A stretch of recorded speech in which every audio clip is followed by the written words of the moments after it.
How do you know if you've picked the right foil drive cord length?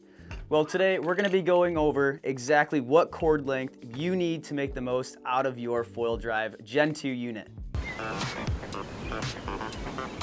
To save you guys time, if you are a rider looking to get into the waves or practice pumping, for most of you guys, the 10-inch length is going to be great for you. I just want to save you guys some time, but if you guys want to learn more, feel free to watch the rest of this video here. Foil Drive came out with 5 sizes of cord lengths for the Gen 2 foil drive system. They have the 6-inch, which is right here. They also have the 8-inch system, which is a little bit longer. The 10-inch is right here. It looks like this, not attached to a foil drive. They also have a 25-inch setup. And their longest one, they have a 27-inch motor unit here. So what does this cord length actually give you? Well, when you're actually up on foil using your foil drive, you can see that you need to have pretty much your entire foil in the water to keep the foil drive in the water so the prop isn't cavitating. So your water line has to be at least here for the foil drive to work properly and actually get you moving through the water. Well, that's only a few inches of clearance of your board in the water. If we take a look at this 6-inch cord length here, we prop it up here and we compare it to the 10-inch.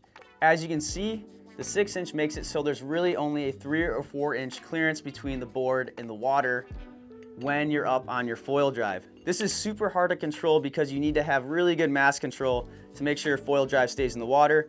Otherwise, your foil drive comes out of the water, prop starts spinning in the air, and you're just not gonna go anywhere. On the other hand, if we go to a longer cord length here, that's gonna put our foil drive pretty much at the bottom of the mast, closest to the fuselage.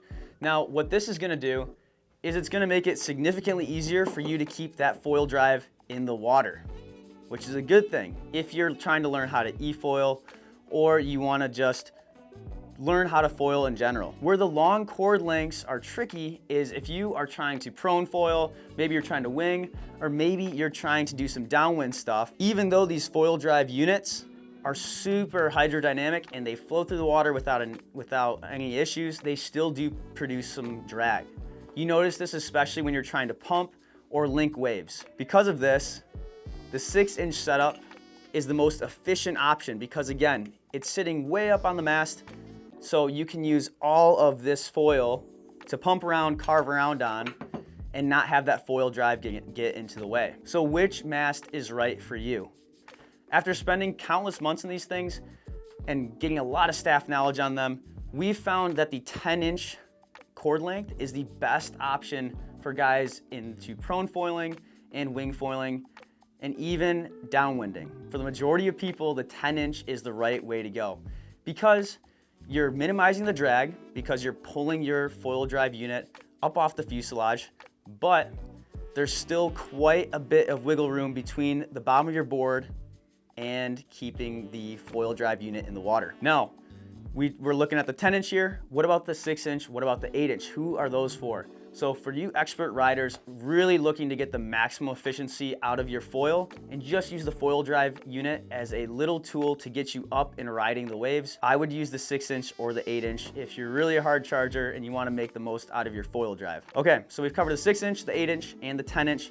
Who is going to ride the 23 and 27-inch cord?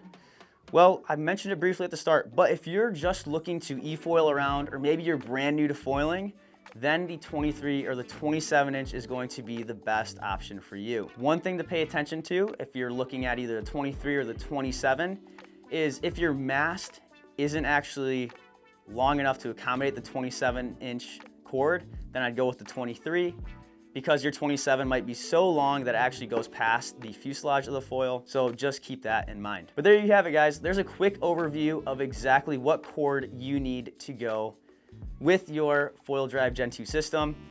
Again, if you're getting into prone surfing, getting into wing foiling, or maybe you're downwinding and you want to have a little extra wiggle room with keeping your foil drive in the water, go with the 10-inch. This is going to be the best for most riders. If you're a hard charger look at that 8-inch, look at that 6-inch. And if you guys are just looking to get into the sport, check out that 23 or that 27-inch cord length for your foil drive Gen 2 unit. We hope you guys are liking these videos. If you guys are, feel free to give it a thumbs up. And if you guys have any questions, feel free to throw those in the comment section below, or you can contact us via phone, live chat, or email through mackkiteboarding.com. I'm Cole from Mack Kite, and I look forward to seeing you guys in other videos.